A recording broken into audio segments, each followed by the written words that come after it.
Buenas tardes a todos. Muchas gracias por participar de este webinar, donde abordaremos los recientes cambios introducidos por la ley 27739 a la prevención de lavado de activos y financiamiento para el terrorismo, en conjunto con la resolución 994 emitida por la Comisión Nacional de Valores y la resolución UIF 49, que, como todos saben, producen cambios sustanciales respecto al tratamiento de activos virtuales en Argentina, y sobre todo para los proveedores de servicios de activos virtuales.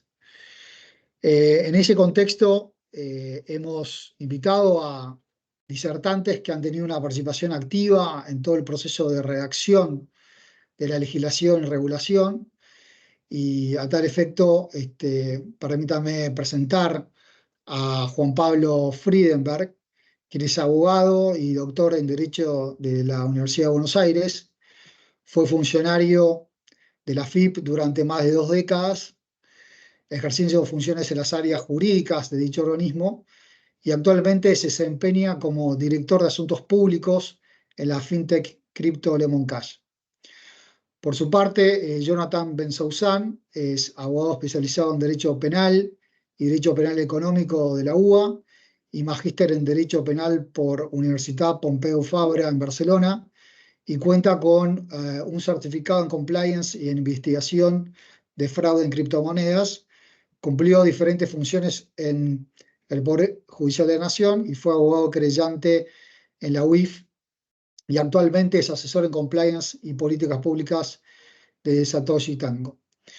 Y la verdad que nos pareció que, teniendo en cuenta el desarrollo y la evolución de la industria de activos digitales ocurrido en los últimos años en El Salvador, era bueno, digamos, conocer un poco de las lecciones aprendidas en dicho país vinculadas con la registración de proveedores de activos digitales, por lo cual invitamos al socio de Consortium Legal El Salvador, Felipe Aragón, quien cuenta con más de 15 años de experiencia en los sectores financieros y fintech, y entre sus funciones se encuentra la de dirigir el equipo encargado de empresas relacionadas a activos digitales en Consortium Legal. Es abogado y notario autorizado por la Corte Suprema de Justicia de El Salvador y cuenta con un LLM de INIDEM Panamá. Al final de este webinar vamos a tener una sesión de preguntas y respuestas. Pueden dejar, digamos, sus preguntas en el chat. Lo que sí les pedimos es que indiquen quién es el destinatario de las preguntas. Sin más, Juan Pablo, bienvenido nuevamente. Y la verdad, que entendemos que todo lo vinculado con la regulación de la UIF y la CNB fue un proceso de trabajo colaborativo con el sector fintech, en el que sé que ustedes, Lemon Cash, estuvieron muy activos, y la verdad que sería muy interesante conocer de primera mano de ustedes cómo funcionó ese proceso y si ven la regulación como un resultado que refleja lo transmitido por el sector. Bueno, Seba, primero, muchísimas gracias por la invitación a vos al estudio y bueno, un placer enorme y un honor compartir la jornada con semejantes expositores referentes del ecosistema y también agradecer a todos los asistentes por este tiempo de atención.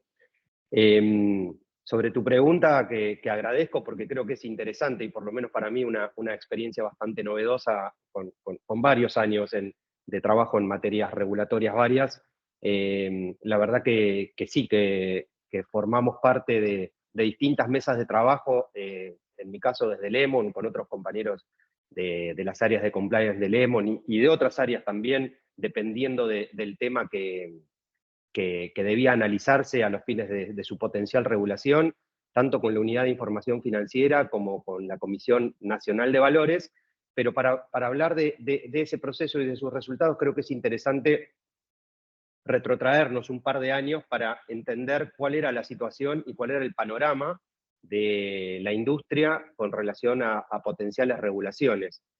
Si nos vamos al año 2022, empresas como Lemon, como Satoshi, como las principales proveedoras de servicios de activos virtuales en nuestro país, con programas de cumplimiento normativo muy, muy sólidos, muy robustos, sea por aplicar principios autorregulatorios o sea por cumplir con regulaciones en los países en los cuales ya se encontraban licenciados, nos encontrábamos frente a comunicaciones de potenciales reguladores de la CNB o del Banco Central advirtiendo a los usuarios sobre los riesgos, los peligros de transaccionar con cripto en ámbitos no supervisados, no regulados, posibles delitos, lavado de dinero, fraude, bueno, mensajes muy, muy negativos y por qué no también ciertas resoluciones administrativas que en forma inconsulta o en forma no dialogada previamente, bueno, muchas veces nos enterábamos por los boletines oficiales, comunicaciones del Banco Central restringiendo la transaccionalidad de usuarios de entidades financieras, luego de proveedores de servicios de activos virtuales. Bueno, frente a ese panorama, creo que una industria muy joven para el 2022 mostró la madurez como primero para empezar a reunirse en forma más o menos simultánea lo que fue el envío de esta ley, de la que hoy es la 27739, por parte del Poder Ejecutivo, ya por el primer semestre del 2022, la industria se empieza a reunir, empieza a armar mesa de trabajo interna para algo muy difícil, que es consensuar lineamientos elementales que considerábamos que tenía que tener una regulación para favorecer, para potenciar, para darle el apoyo a un mercado que se venía desarrollando muy bien, con niveles de adopción muy altos, con productos muy innovadores, con empresas creciendo notablemente, dando empleo de calidad, etcétera, etcétera. Esa primera serie de reuniones dio lugar a eso, a un position paper o a ciertos consensos de la industria para tener un diálogo más razonable y más fructífero que se fue concretando, te diría, un año después. Mitad del año pasado, ya cuando empieza a avanzar aquel proyecto de ley, empieza a tener ciertas incorporaciones en el trabajo en comisiones, adquiere media sanción en diputados, y por más que, bueno, fue medio trabajoso o medio trabado el trámite parlamentario, lo cierto es que a partir de mitad del año pasado empezamos a ser convocados para trabajar en mesas de trabajo con la Unidad de Información Financiera y por la Comisión Nacional de Valores. Ahí se trabajó mucho sobre distintos temas que dialogadamente consideramos, con acuerdo o con desacuerdos, que debía tener esta regulación, requisitos para el registro, cuestiones societarias, liquidez, solvencia, infraestructura de custodia, regímenes informativos, pero lo cierto es que en el medio pasaron cosas, contingencias políticas, cambio de autoridades y cambio de signo político en el gobierno, y fundamentalmente las urgencias por la visita de los evaluadores de Gafi en el proceso de evaluación que está teniendo Argentina desde el año pasado. Esto implicó que, bueno, saliera la ley con cierto apuro durante el mes de marzo y que inmediatamente tanto la UIF como la Comisión Nacional de Valores dictaran sus respectivas reglamentaciones. Lo cierto es que el de la CNB tuvo, creo yo, estas características, la urgencia vinculada a la finalización de la etapa de evaluación in situ por parte de los evaluadores de Gafi,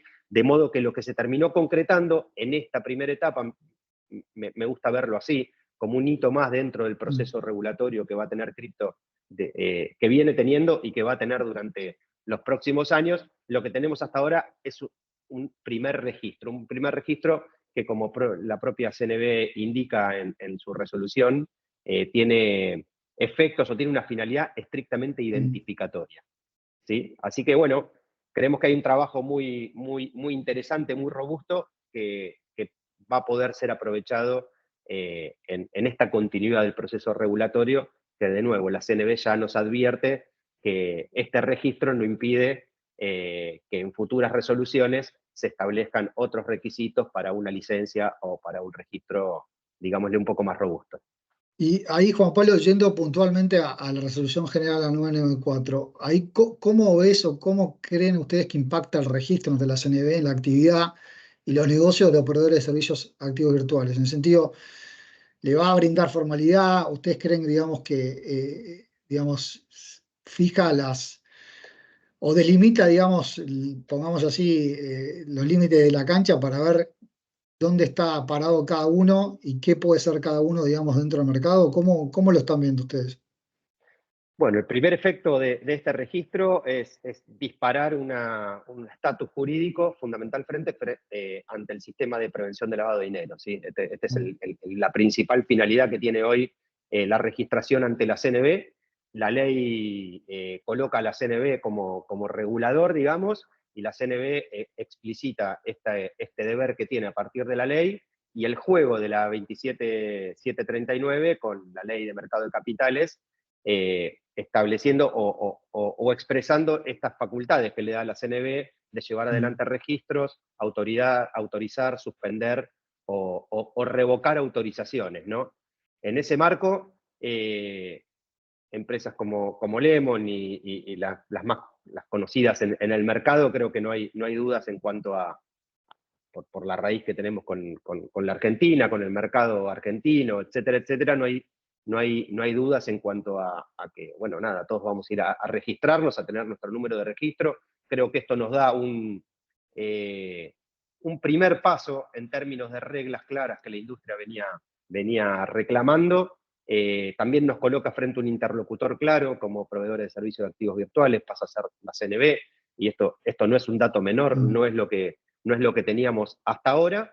Y bueno, las dudas, creo yo, sí, las dudas tienen que ver, bueno, nada, con los niveles o con las posibilidades de enforcement regulatorio que puede mm. llegar a tener la CNB respecto de, bueno, por las características de estos servicios de activos virtuales, eh, nada, carácter de plataformas digitales, bueno, qué posibilidades de enforcement va a tener la Comisión Nacional de Valores para aquellos exchanges o proveedores de servicios de activos virtuales que operen en el mercado argentino sin estar registrados.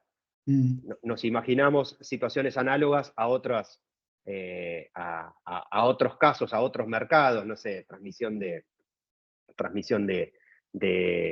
disciplinas deportivas sin licencias, cosas por el estilo, donde bueno, los reguladores respectivos suelen apoyarse mucho en este gran regulador que tenemos, quienes prestamos servicios, llamémosle digitales, que son, bueno, los stores de aplicaciones en Android, en Apple, con la posibilidad de bloquear, ¿no? La Sí. descarga de estas aplicaciones, o bueno, a través del ENACOM, actuaciones administrativas o judiciales tratando de bloquear el acceso a determinados servicios, pero bueno, eso es algo que es una gran incógnita basada en, en, en la lucha desigual que hay entre la regulación y la tecnología muchas veces, ¿no? Sí, clarísimo, sí.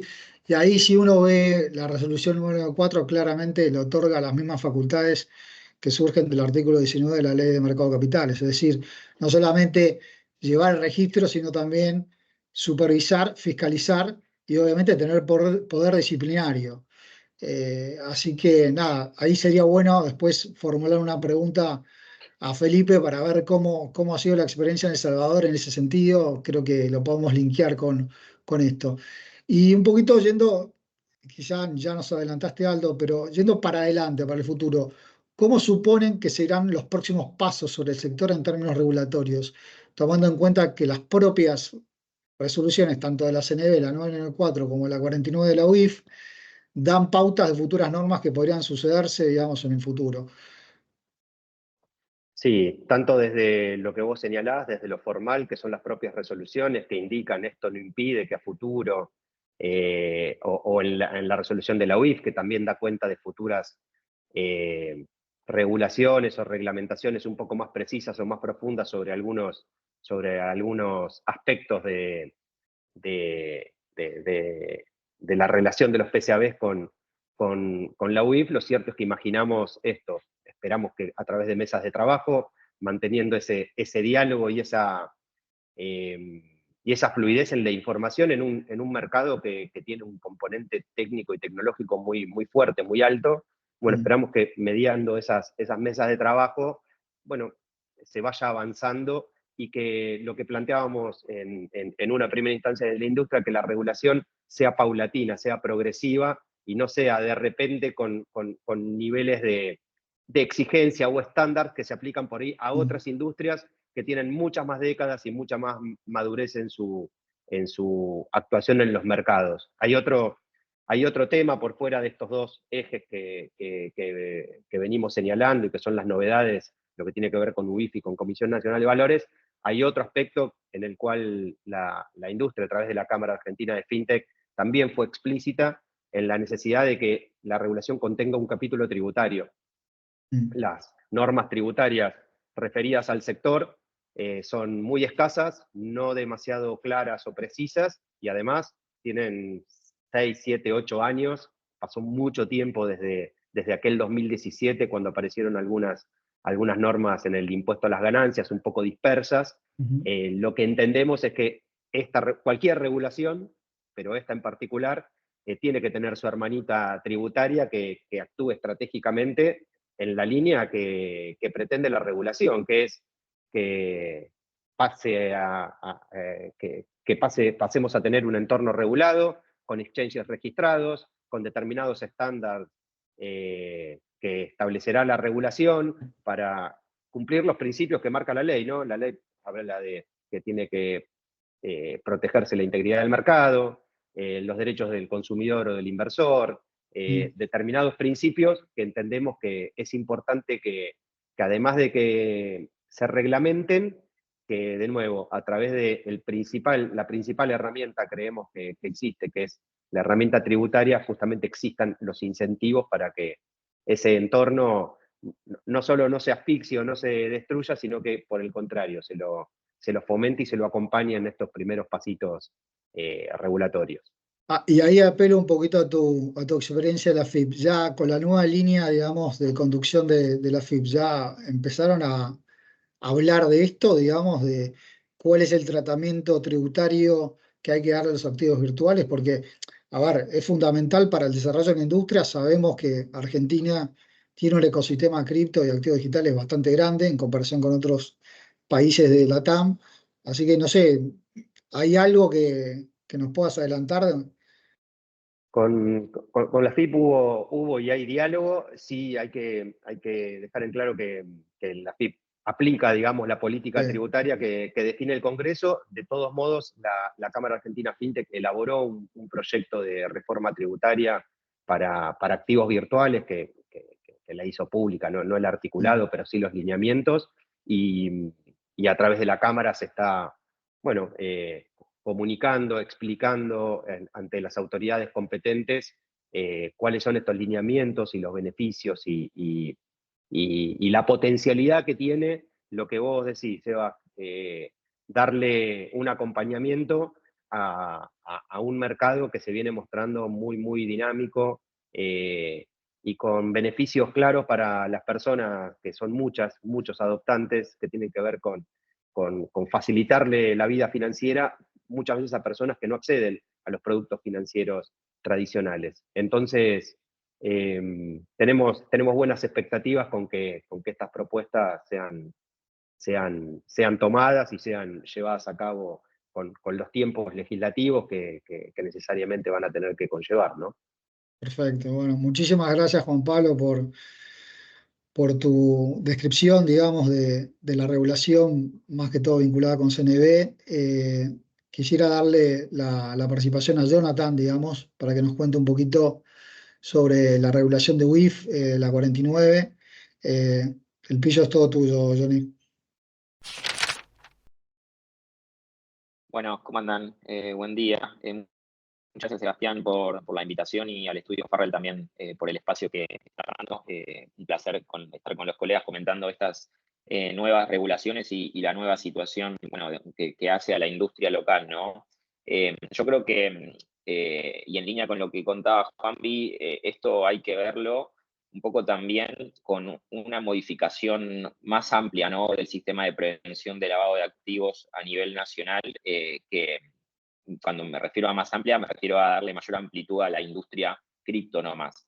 Si bien obviamente estamos circunscriptos a charlar sobre la industria de activos virtuales o la regulación que hace a los que intercambian activos virtuales, porque muchas veces se regulan las cripto y no, las cripto no se regulan, es como decir, se regula el agua, ¿no? Lo que se está regulando es aquellas empresas con asiento local o que se dirigen al mercado local que intercambian este tipo de activos.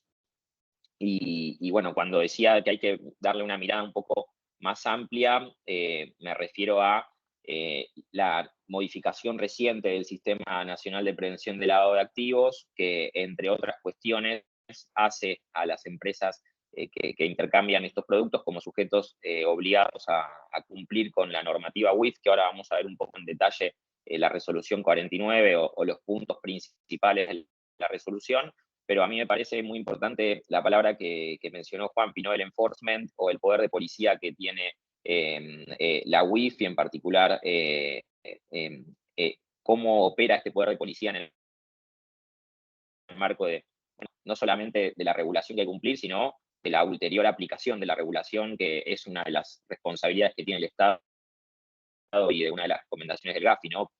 Inspeccionar y eventualmente aquellos que no cumplan, sumariar. Obviamente nadie promueve que se sumarie a un sujeto obligado. De hecho, últimamente la UIF, desde la gestión anterior, y me consta que también en esta gestión, han acompañado en el proceso de sumarios al sujeto obligado para que se corrijan las medidas de incumplimiento, y justamente intenta la UIF cerrar o por lo menos archivar el sumario sin una multa económica en el caso, obviamente, que el sujeto obligado tenga una actitud no solamente colaborativa, sino una actitud de ayornarse a la norma.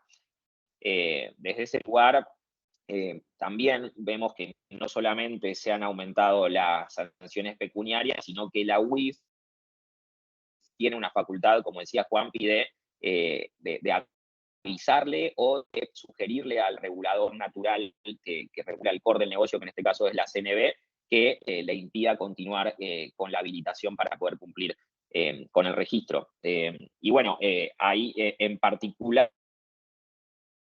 obviamente la resolución sí regula situaciones puntuales del intercambio de activos virtuales y también viene a sumar situaciones o normativa muy similar a lo que hemos visto en, por ejemplo, la regulación 76 del año 19, dirigida a las compañías, a las empresas que interactúan en el Sistema Nacional de Pagos, que obviamente va a venir una adaptación de esa regulación, pero en línea con todas las regulaciones de WIF que buscan el enfoque basado en riesgo, obviamente la decisión del gobierno corporativo de incluir un oficial de cumplimiento como responsable y director del sistema de prevención interno de la compañía, cumplir con la reportería. Igual, si me permiten, ahora lo que voy a hacer es compartir brevemente la diapositiva que armé, que es un resumen de todo esto que estamos diciendo, un repaso bien de artículo por artículo, sin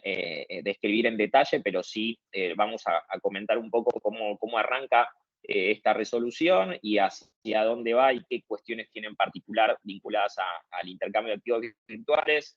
Desde ya, la designación de un oficial de cumplimiento que establezca las políticas y procedimientos basados en riesgo del sujeto obligado. Difiere a autoevaluación interna, declaración de tolerancia al riesgo y el informe REI para el año siguiente. Es un poco este diferimiento para el año próximo en línea con este trabajo colaborativo que comentaba Juanpi, que se hizo con ambos reguladores durante todo el año 2022, 2023. Hemos trabajado desde la Cámara FinTech y bueno, y las empresas que representan al sector. Hemos trabajado en conjunto con el regulador, en este caso me refiero a la UIF, para poder armar una resolución que sea, obviamente, con un contenido normativo importante, pero que también sea cumplible por parte del sujeto obligado a partir de la entrada en vigencia. Y el diferimiento de la presentación de este tipo de informes me parece que fue algo importante que han escuchado, porque justamente las empresas, si bien venían cumpliendo con un montón de artículos que contempla esta regulación, o más que artículos del sistema de prevención interno, por distintas cuestiones, sean comerciales, por necesidad de apertura de cuentas bancarias, por obviamente una promoción interna de la prevención del lavado de activos y financiamiento del terrorismo, había ciertas cuestiones que, como no había ninguna norma, no tenían la obligación de cumplir, y implementarlas para un corto plazo me parece que no tenían mucho sentido. Entonces, desde ese lugar difiere la presentación al año siguiente. Sí, obviamente, las cuestiones a cumplir a partir de la entrada en vigencia del sistema de control interno, de la debida diligencia de los clientes, del conocimiento de los clientes, son cuestiones que tienen que estar vigentes desde el primer momento. Y, como decía recién, las empresas ya venían cumpliendo o promoviendo de manera autorregulada estas cuestiones. Después, bueno, empiezan a haber sí algunas notas de color ya de la industria cripto, como por ejemplo las definiciones, obviamente, pero ciertas alertas o cuestiones que elevan el riesgo en el momento en que hay que segmentar a los clientes o más allá de la segmentación inicial durante la vida del cliente en la aplicación, que pueden hacer que ese cliente inicial que tiene un riesgo determinado suba la calidad de riesgo por justamente operar con billeteras autocustodiadas o por considerarlo un arbitrajista. Si bien el concepto arbitrajista no es exclusivo a la industria de los activos virtuales, sí es exclusivo a la industria del sistema financiero, y esta cuestión de estar inserta en la CNB obviamente hace a las empresas que intercambian activos virtuales y a la industria de activos virtuales como una industria o un producto más del sistema financiero, obviamente. Aunque también la definición misma de la UIF de activos virtuales que pueden ser utilizados para pago y no solamente para inversión, le da esa mirada también un poco más oblicua de que no es un producto exclusivamente financiero, sino un producto de pago. Y desde ese lugar también es muy importante tener esto presente, que si uno cierra al activo virtual o al intercambio de activo virtual con una mirada exclusiva para inversión o una mirada exclusiva para pago, creo que estamos confundiendo mucho el espíritu de este tipo de producto, el espíritu de lo que es una blockchain, el espíritu de las cuestiones que pueden intercambiarse en una blockchain, porque depende la mirada, depende el uso, una regulación para un lado o para otro. Nos costó mucho hacer entender esto cuando tuvimos que charlar durante muchas jornadas la Travel Rule, ¿no? Que la Travel Rule en la industria cripto es un capítulo tan importante que, si se fijan en el artículo 37 de la resolución 49 de la UIF, no se mete todavía y prefiere diferirlo a un tratamiento inteligente y a un intercambio con las empresas y eventualmente con alguna o las empresas que puedan implementar un sistema de intercambio de información. Me quiero detener un segundo en esto porque esto también es fundamental, ¿no? La recomendación 16 del GAFI, que mencionaba la necesidad de implementar la regla de viaje, la Travel Rule en la industria cripto, fue algo que Argentina también está un poco en falta a nivel de cumplimiento técnico durante la visita reciente del GAFI y durante, obviamente, los años anteriores. Y la UIF, esta nueva gestión que tomó la observación por parte de la industria, tomó las dudas por parte de una implementación apurada. La verdad que queremos también resaltar esto. Obviamente, cuando digo toma la duda, toma el cuestionamiento, no es que dice no lo voy a regular.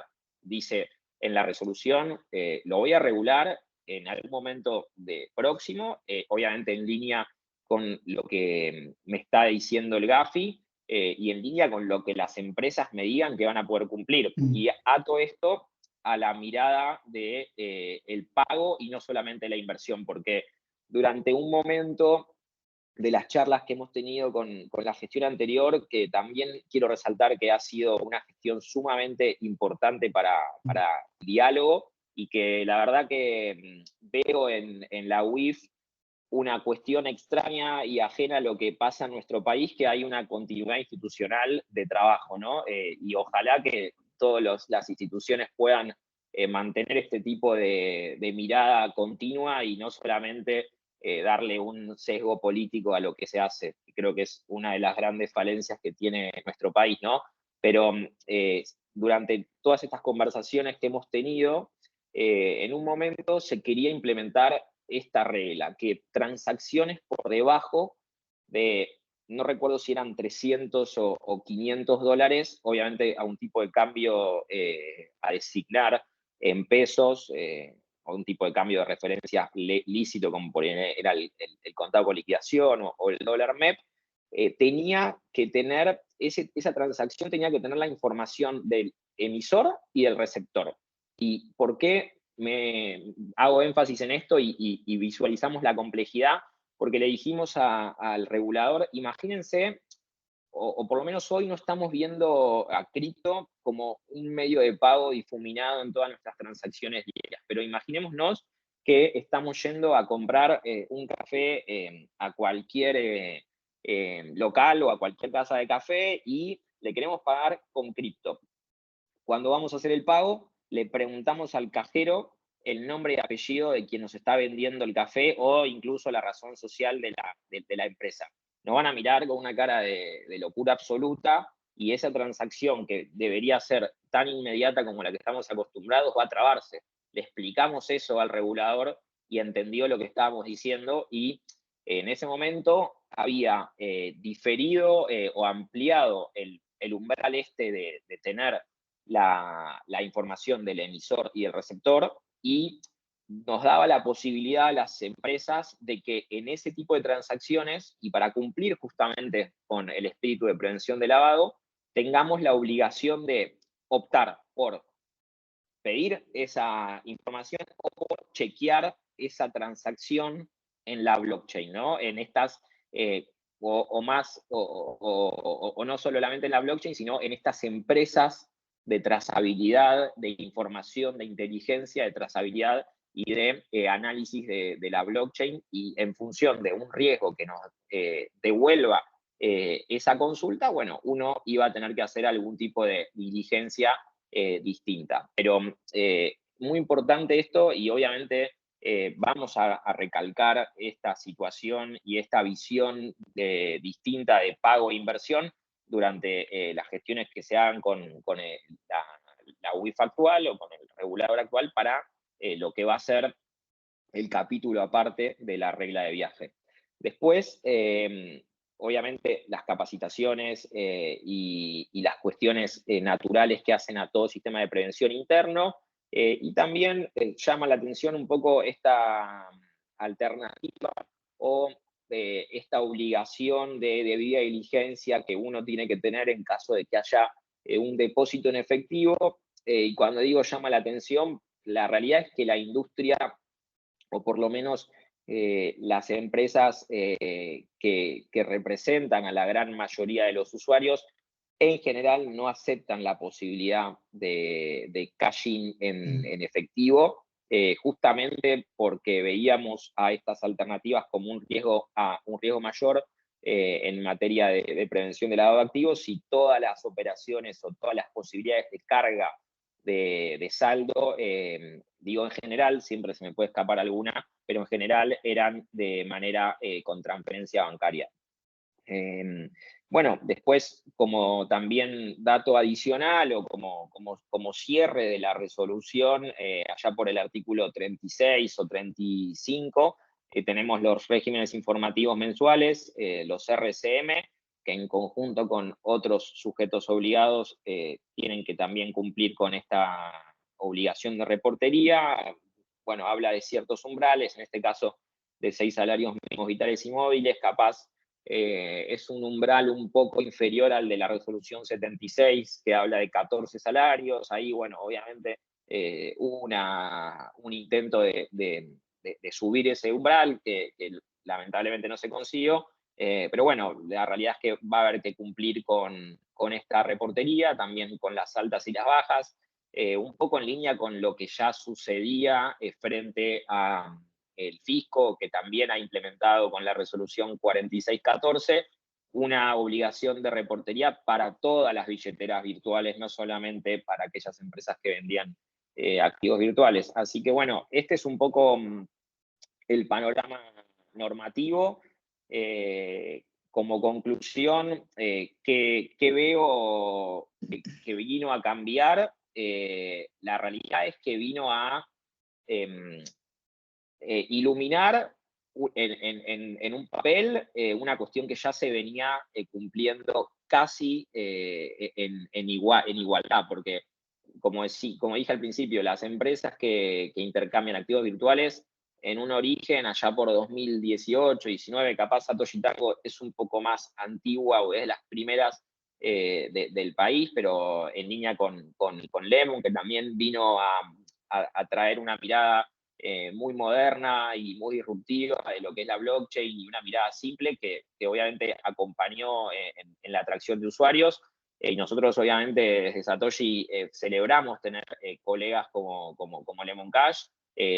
Vino a esta situación de 2019-2020, no se podía abrir una cuenta bancaria sin tener un sistema de prevención como el que hoy está regulando la UIF. Entonces, las empresas ya tenían un recorrido casi de un 80-90% del trabajo realizado, con estas pequeñas diferencias que hablaba al principio, ¿no? Informes de auditoría interna, informes de revisor externo que hay que diferirlas al año próximo, por una cuestión lógica operativa. Sí, y ahí está un poco lo que mencionó, me parece, Juan Pablo, que es el principio de autorregulación, ¿no? En el sentido de que las compañías como ustedes, digamos, tratando de llegar a tener estándares internacionales, se autoimpusieron regulación que les permita, digamos, estar cumpliendo, digamos, con no solamente lavado de dinero, prevención y demás, sino también con estándares mínimos internacionales, ¿no? Creo que eso apuntaba un poco a lo que decía Juan Pablo al principio de su explicación, ¿no? Totalmente, es que, a ver, las empresas locales tienen, o en gran parte muchas de las empresas locales, tienen un punto de contacto con alguna regulación ya preexistente en algún país que inició operaciones o que ya haya implementado un sistema de licencia o de registro. Entonces, también desde ese lugar, los grupos empresariales ya tenían un oficial de cumplimiento, un manual de prevención presentado ante un regulador, obviamente una licencia. Así que desde ya que la autorregulación que se notaba en Argentina o era motivada por estas cuestiones de punto de contacto con otro país o por estas cuestiones comerciales que tenían la necesidad de operar con cuentas bancarias. Clarísimo, clarísimo. Y ahí yendo un poco al travel rule, la verdad que por lo menos el conocimiento que tenemos nosotros acá de Estados Unidos le llevó varios años tener, digamos, regulación de travel rule. No es fácil y creo que es fundamental y esencial que el regulador, digamos, tenga un diálogo, digamos, proactivo con las empresas de la industria, digamos, del sector para que las cosas funcionen y no que saquen una regulación que después sea impracticable, digamos, ¿no? No, no, totalmente. A ver, la política de la Unión Europea, que pareciera ser una ley bastante importante en esta materia, hasta esa misma ley difiere la implementación de Travel Rule allá para el año 2025 y 2026. Y bueno, la Travel Rule es muy importante porque depende del enfoque que se tenga, puede hacer que la industria crezca o que la industria vaya por otros lados, ¿no? ¿Y qué quiero decir con esto? Ahora, obviamente, Felipe nos va a iluminar en esta materia, pero El Salvador, en materia de Travel Rule, cuando hay una transacción a una billetera self-custodial, obviamente hace algo en materia de diligencia, pero no las prohíbe. Pero, por ejemplo, Suiza y Alemania, Alemania con un enfoque un poco más leve, pero Suiza directamente prohíbe las transacciones a billeteras self-custodial por parte de los VASP, ¿no? Entonces, cuando me refería a que en algún momento las cuestiones decantan, si nosotros tomamos una postura tan restrictiva, la realidad es que los usuarios, con esta tecnología que hoy existe, van a terminar yendo a operar en billeteras self-custodial que no tienen nada de malo, obviamente no tienen ningún sesgo criminal, pero el regulador se va a perder de tener un montón de información que lamentablemente le podría haber dado un proveedor de servicios de activos virtuales. Entonces, el GAFI creo que desde el año 2014 vio en materia de tecnología de blockchain un crecimiento, una oportunidad importante, pero también vio un riesgo importante en materia de prevención de lavado de activos y financiamiento del terrorismo. Y ahí dijo, ¿qué tengo que hacer? Abrazarme a los exchanges. Son los únicos que me van a dar un poco de información, un poco o mucha, dependiendo del caso, obviamente, que simplemente, pero de información en este tipo de operaciones. Y desde ese lugar, bueno, empieza a hacer tanto hincapié en las obligaciones de la recomendación 15 y 16, que Argentina terminó adoptando un poco fiel a nuestro estilo, bien a los tumbos, ¿no? Pero que la verdad que lo terminó haciendo bien. Tuve la oportunidad y el orgullo de presentar junto también al colega de Lemon y a los colegas de Ripio, de Bitso, la industria frente a los evaluadores del GAFI. Estuvimos ahí sentados, pensamos que venían a tirarnos con un montón de preguntas y de mala onda, hablando mal y pronto, y la verdad que no, fueron demasiado abiertos, demasiado entendidos de la industria, y también se sorprendieron de la efectividad con que ya estábamos cumpliendo. La evaluación del GAFI tiene estas dos variantes, ¿no? El cumplimiento técnico y el cumplimiento efectivo. Y si Argentina no hubiese cumplido con el cumplimiento técnico, yo creo que igual la nota hubiese sido positiva por el cumplimiento efectivo que tenía la industria. No, interesante, interesante. Bueno, Jonathan, muchísimas gracias por tu explicación. Ahora, como anticipamos en la introducción, le damos la palabra a Felipe para que nos cuente un poco ese faro que es en materia de activos digitales El Salvador. Así que el piso es todo tuyo, Felipe.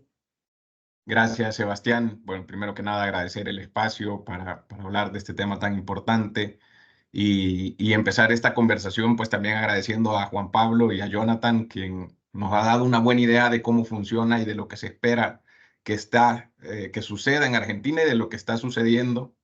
Y de ahí partimos con nuestra premisa inicial de la diferencia en los mercados que vamos a ver. ¿Cómo lo vemos inicialmente? Argentina en un mercado o una industria mucho más madura que la que tenía El Salvador al momento de la emisión de la normativa, pues ya estaban acostumbrados a estos productos y a estos servicios que prestan los proveedores de servicios digitales, versus en El Salvador que empezamos, digamos, un poco al revés. Se crea la normativa con el ánimo de atraer esta inversión y de traer todos estos productos que pues son de mucho beneficio para el país. Entonces, partimos de la premisa que Argentina empieza a operar en un sistema autorregulado, como bien lo decían, en aras de la transparencia y en honor a la transparencia que requiere la industria, empiezan a regularse conforme a los estándares internacionales, y eso creemos que pone en una posición ventajosa a Argentina, a pesar de que recién ahora reciben su primera regulación formal. Va a ser mucho más fácil, creemos nosotros, la adopción de toda esta normativa y la aplicación por parte de los supervisores, pues ya tienen el conocimiento técnico y básico de cómo opera la industria, ¿verdad? Habiendo dicho eso, es importante mencionar, y aquí voy a empezar a hacer una recopilación de los temas que debemos de tener en consideración para una correcta desarrollo de la industria en Argentina, como lo hemos visto en El Salvador. Para ello me voy a permitir hacer una breve reseña de cómo comenzó en el país con la emisión de la Ley de Activos Digitales en enero del 2023. Se crean ahí pues ya los conceptos básicos de proveedor de servicios de activos digitales, de la Comisión Nacional de Activos Digitales, o CENAD, como me estaré refiriendo a ella en adelante, que es el ente supervisor de la industria y el cual depende directamente del Ministerio de Economía. Entonces, ¿qué vemos como un gran logro en esta ley que se emitió? Fue darle potestades amplias a CENAD de supervisión, fiscalización e incluso de poder emitir normativa, estándares y guías para la normación de toda esta industria.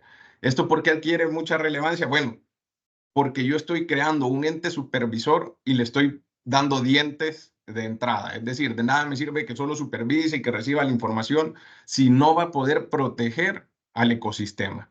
Entonces, de ahí la ley viene y lo dota de ciertas armas para ir multando o penando aquellas actividades que no sean conformes con lo que requiere la industria.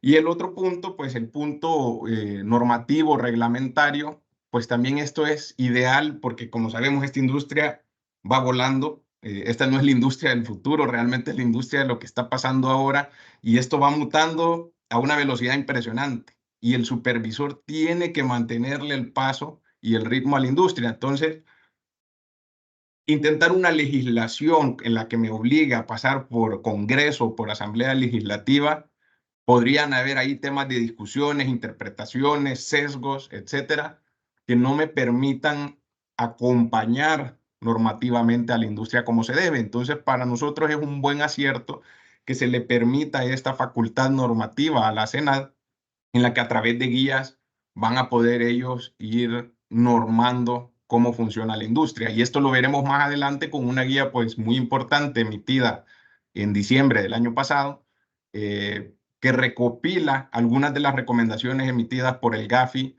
en materia de prevención de lavado de dinero y activos. Entonces esto lo pudieron emitir a una gran velocidad para que de ahí en adelante entonces las empresas empiecen a regularse, ¿verdad? Ahora, con el tema sancionatorio, es algo que nos llama mucho la atención y creo que por ahí lo mencionaba Juan Pablo, y es, sí, ok, hay sanciones claras, hay multas muy altas que en definitiva van a desmotivar a alguna actividad no regulada, pero por la misma contexto en el que se suceden estas acciones, es difícil o podría ser difícil decir, ok, yo tengo todas estas reglas, pero que va a ser más fácil su aplicación para las entidades que tengo control en el país, es decir, para los que ya están regulados y por ahí actuaron mal, por ahí dejaron vencer su registro. Es decir, a las empresas que han venido a El Salvador, yo tengo un set claro de multas y de sanciones que imponerles, pero ¿qué pasa con, y yo creo que esta era la pregunta que tú tenías anotada, Sebastián, o sea, ¿qué pasa con la persecución de aquellos actores ilegales, y les vamos a llamar ilegales, que no cumplen con la legislación actual? Entonces, ahí tienes un problema, y que yo creo que este problema se va a dar en cualquier jurisdicción, es primero a quién sanciono y a dónde lo notifico, cómo lo busco, desde dónde está operando. Es decir, hay toda una serie de inconvenientes para bloquearlos que es difícil. Entonces, ¿qué hace Senado? Y en el uso de sus facultades otorgadas por ley, tiene un monitoreo constante en redes, en medios, en el ecosistema, para ver quiénes están participando y asegurarse de alguna forma que los participantes pues estén debidamente inscritos, y cuenta mucho también con la información que el mismo ecosistema le brinda para decir, ok, aquí hay una denuncia porque yo estoy claro que esta persona no está participando. Y es por eso que requiere, que toma una muy importante relevancia, que el registro de los proveedores de activos digitales sea público y que podamos entonces ir viendo, pues teniendo una idea de quiénes están operando. Entonces, Senad tiene una titánica tarea aquí de constantemente estar monitoreando el mercado y estarse asegurando que las personas que participan estén efectivamente autorizadas. Me parece que hay una mano levantada Sí, por ahí, ahí si está alguien quiere intervenir. Lucas. Lucas quiere hacer una pregunta. Adelante, Lucas. Adelante.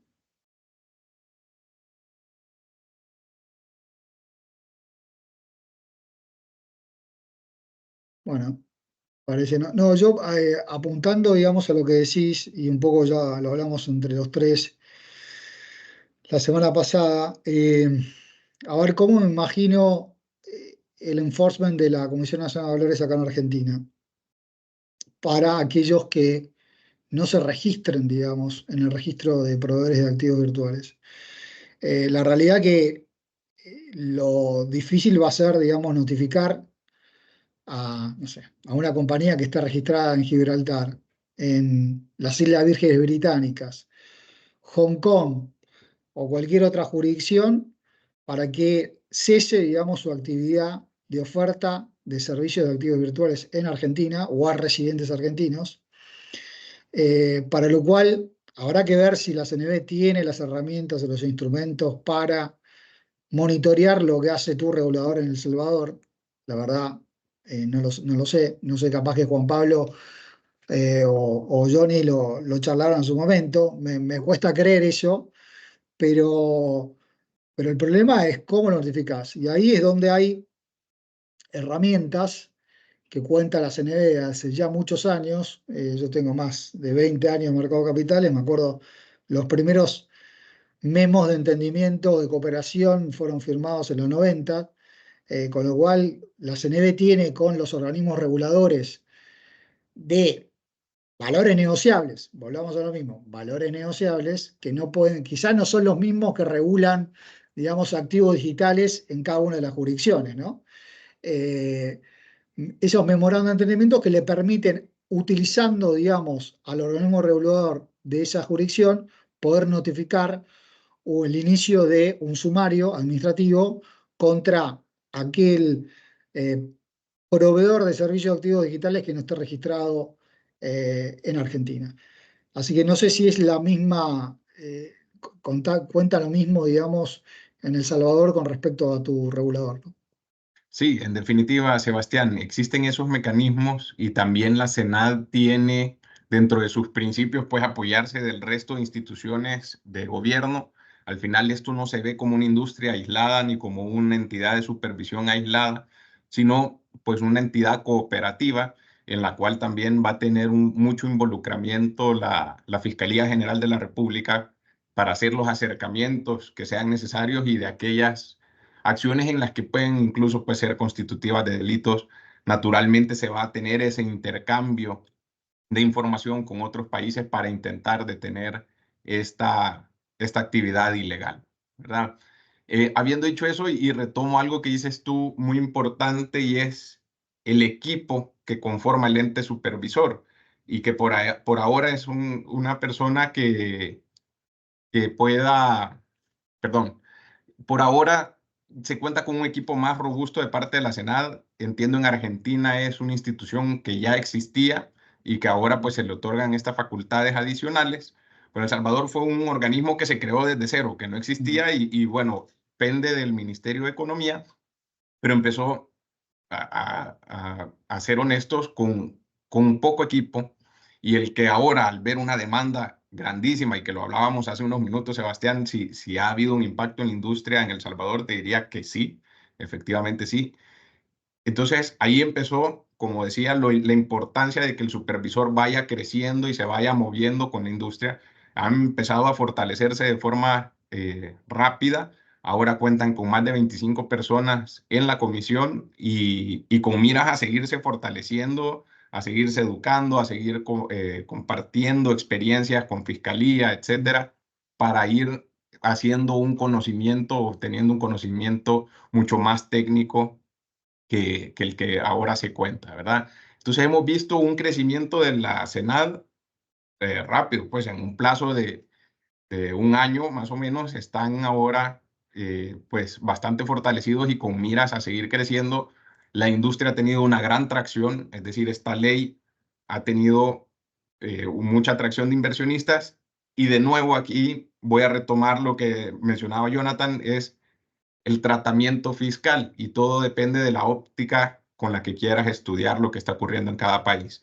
Aquí se creó la ley y sus reglamentaciones están hechas para la atracción de una industria nueva que, siendo honestos, no existía en el país, o si existiera con algunos entusiastas, pero nada de uso común o cotidiano. Entonces, por ahí viene la ley y te dice, bueno, tú vas a tener toda esta serie de beneficios fiscales como proveedor de servicios de activos digitales, en el que básicamente pues tu operatoria se encuentra libre de impuestos, las ganancias de capital, e incluso estos beneficios aplican a los accionistas de los proveedores, es decir, que cuando yo distribuya dividendos, pues también va a haber un beneficio en la operatoria, versus pues una industria ya existente que no estaba normada y que ahora está empezando a ser normada. Entonces, ¿qué diría yo? Pues es vital y ha sido vital este beneficio que se ha otorgado a la industria para poderlos traer a una maduración rápida y a llamar la atención de los inversionistas, que tiene al final del día un impacto en el país y un impacto en la inclusión financiera que buscamos. Habiendo dicho esto, quiero moverme un poco a las recomendaciones del GAFI que mencionaba, y esta es una guía que se emitió en diciembre del año pasado, el 23 de diciembre, en la cual te hace una descripción del marco regulatorio que le aplica a los proveedores de servicios de activos digitales en materia de prevención de lavado de dinero y activos. La normativa que consideramos es de aplicación general, son 12 leyes o convenciones las que aplican, pero es importante su artículo 2 en el que te dice, bueno, de las 40 recomendaciones que hizo el GAFI, yo he delimitado estas que especialmente le aplican a los proveedores, y te da por ahí un conjunto de 11 o 12 recomendaciones y las desarrolla en esta guía, estableciendo pues dos temas importantes. El primero, el umbral para poderle realizar una debida diligencia al cliente. El umbral es de $1,000 en El Salvador. Entonces, por ahí vemos que es un monto razonable en el que no va a entorpecer el funcionamiento del ecosistema.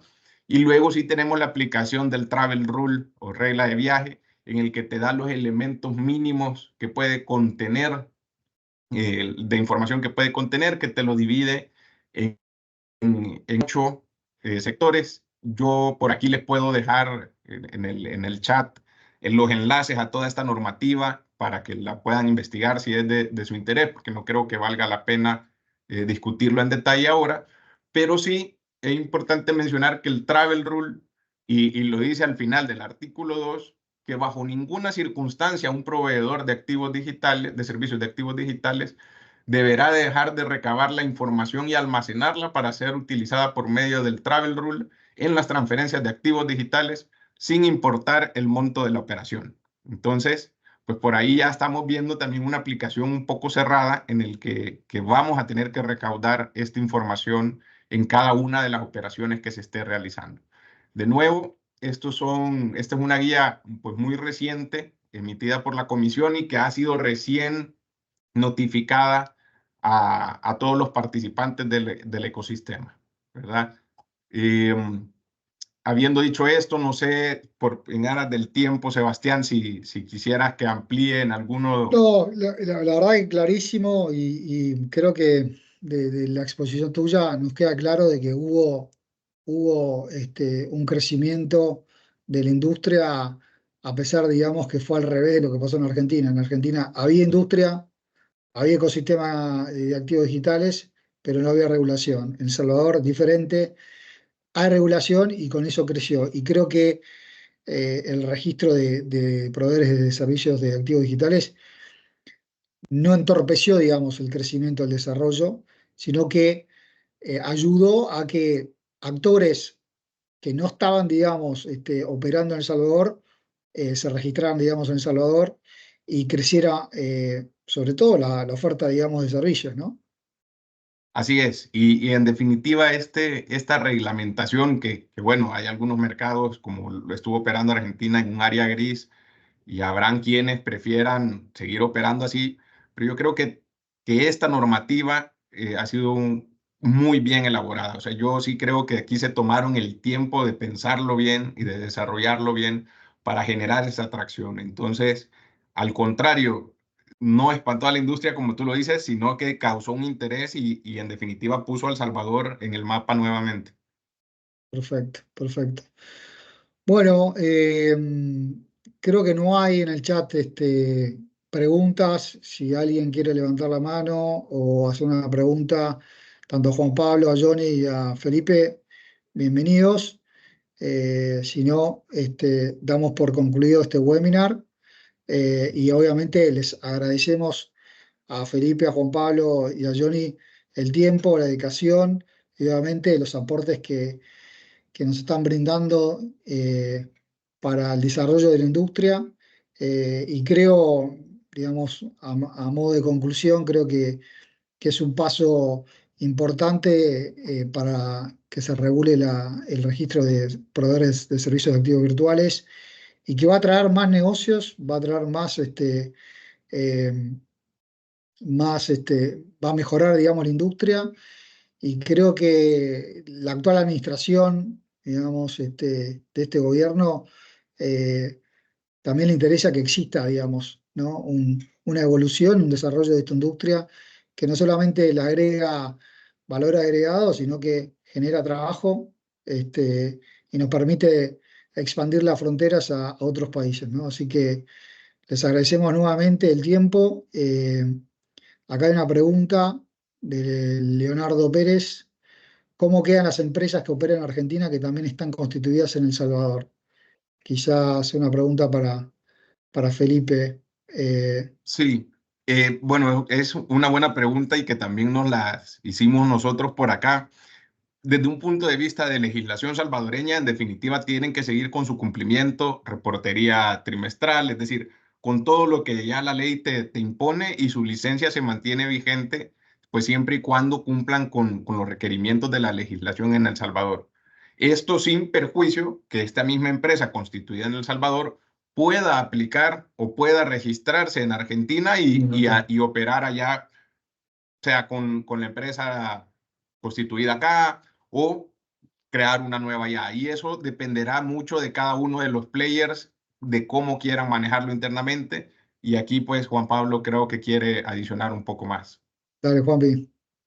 Sí, desde clarísimo lo que señala Felipe, desde la lógica del ordenamiento jurídico de El Salvador, desde la lógica de la normativa reciente que tenemos en Argentina, esta novedad de la posibilidad de registrarse como sociedades extranjeras con código de identificación tributaria en el país en el cual la empresa se encuentre constituida. Así que, bueno, un poco lo que señala, se presenta una necesidad de doble cumplimiento regulatorio en lo relativo al lugar donde la sociedad se encuentra constituida y en este caso licenciada, como el caso de El Salvador, más los requerimientos para el registro ante la CNB de aquellas empresas que cumplan con todas estas, con alguna de las pautas que marca la resolución 994, bueno, un 20% de su actividad como PCAB proveniente de la Argentina, o que estén publicitando en Argentina, o que tengan dominio.ar, o bueno, nada, todas estas características que la regulación argentina le asigna a sociedades que aun cuando estén constituidas en el extranjero, bueno, tendrían que registrarse en nuestro país y a partir de allí también, como decíamos hace un ratito, pasar a ser sujetos obligados ante la Unidad de Información Financiera. Ahí, si me permite, sumo un bocadito en relación a este tema, que justamente la resolución de la UIF en el artículo 15 prevé esta situación de empresas, bueno, con filiales, sucursales o con algún tipo de participación del grupo en el exterior, y en materia de cumplimiento de prevención de activos, lo que dice el artículo es que la empresa va a tener que cumplir con aquella normativa de mayor rigor, y va a tener que hacer un análisis pormenorizado de ambas normativas si es que hay algún tipo de contraste o de oposición. Es decir, la verdad que no estudié la normativa de El Salvador, por lo tanto esto que voy a decir es simplemente a modo de ejemplo, pero en el caso hipotético que la normativa de El Salvador sea un poco más laxa en materia de prevención, se supone, según la norma de la UIF local, que el sujeto obligado va a tener que darle mayor rigor al cumplimiento local, por más que cumpla en otro país. Es decir, no va a poder diferir el cumplimiento local por el cumplimiento de otra regulación del exterior. Adicionalmente a lo que mencionan, hay otra pregunta de Lucas Labrador. Ahí pregunta, ¿cómo interactúa la Travel Rule respecto de clientes argentinos en el caso de exchange internacionales?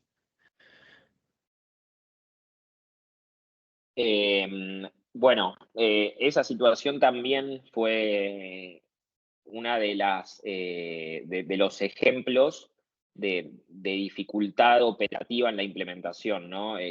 Primero, nosotros le explicamos que hay dos escenarios de Travel Rule al regulador. Un escenario local, dentro de ese escenario local, distintas transacciones que se puedan llegar a dar entre proveedores de servicios de activos virtuales y distintas transacciones que se puedan llegar a dar entre billeteras descentralizadas que a esas billeteras se las pueda ubicar como de origen argentino. En ese escenario, la dificultad se daría en el caso en donde haya transacciones con billeteras descentralizadas. Digo, se daría porque suponemos que armaríamos un ecosistema entre los proveedores locales de fácil integración y comunicación informática. Es decir, pensamos que entre nosotros, por así decirlo, nos vamos a poder comunicar y enviar la información de manera sencilla. Y el escenario internacional es también el que nos trae mayores desafíos porque vamos a tener que implementar un sistema de comunicación con empresas de afuera, que, bueno, hay que ver qué bola nos dan, cómo nos integramos, qué sistemas hay. Vos, Sebastián, lo vas a saber mejor que nadie por tu experiencia, ¿no? Pero el sistema SWIFT y la Travel Rule en el sistema financiero tradicional tiene, no sé, 40, 50 años de trabajo. Entonces, bueno, yo creo que esto no sé si va a llevar 40 años porque obviamente la tecnología de hoy en día nos permite mayor celeridad, pero sí va a llevar mínimamente un par de años para primero implementarlo localmente y después, bueno, implementarlo con puntos de contacto de afuera. Bueno, ahí vas a tener una armonización de sistemas, pero lo más importante antes que eso, tiene que haber dos cosas. Taxonomía de activos digitales, o sea, que todos hablen de lo mismo, digamos, que un activo digital sea lo mismo en Suiza, en Argentina, en España o en El Salvador, y que la definición esté marcada. Eso va a llevar mucho tiempo. Y después la otra cuestión que justamente el lunes tuve otro foro de FinTech que se está empezando a hablar de una regulación, digamos, a nivel mundial de activos digitales, pero el gran problema es que cuando vos lees los informes o los reportes del FSB, que es el Financial Stability Board, con las recomendaciones para los bancos y los bancos centrales, para que los bancos centrales después emitan regulación sobre el tratamiento, digamos, de activos digitales, la realidad es que son todas recomendaciones súper conservadoras, con lo cual yo creo que va a llevar muchos años esa armonización, va a llevar mucho tiempo, digamos, tener una taxonomía, digamos, a nivel global de activos digitales y bueno, me parece que recién estamos en una etapa, digamos, inicial de todo esto, ¿no? Coincido. No sé si se respondió la pregunta, perdón por la ambigüedad y la falta de concreción, pero la realidad es que no hay de momento alguna respuesta tan concreta para dar. Sí, no, clarísimo. Ahí hay una pregunta de Cecilia. Dice, ¿el reporte de alta y baja de usuarios aplica para todos los usuarios de proveedores de servicios de activos virtuales o solo los argentinos? Bueno, ahí es una también dificultad que hoy tiene la resolución 76 para lo que serían los PCP, ¿no? Porque si bien la resolución permite onboardear a usuarios con pasaporte, en general los sistemas que tienen los exchange, o por lo menos algunos, ¿no? La verdad es que no sé todos, pero de onboarding, tienen esa dificultad de onboardear sin DNI. Entonces, para pegarle a RENAPER y chequear la identidad de las personas y cumplir con la verificación biométrica, la gran mayoría onboardea con DNI, siendo obviamente argentino no, pero sí residente. Entonces, la realidad es que va un poco más por una cuestión operativa que por una cuestión regulatoria. Clarísimo, clarísimo. Bueno, creo que no hay más preguntas. El tiempo ya nos pasamos de la hora y pico. Nuevamente, muchas gracias a todos por la participación y esperemos que se repita en el futuro y cualquier novedad regulatoria legislativa estaremos en contacto. Muchas gracias a los tres y a todos los participantes. Gracias, Sebastián. Gracias a todos. Gracias a ustedes, gracias a vos, Sebastián, y a Alexis por la invitación.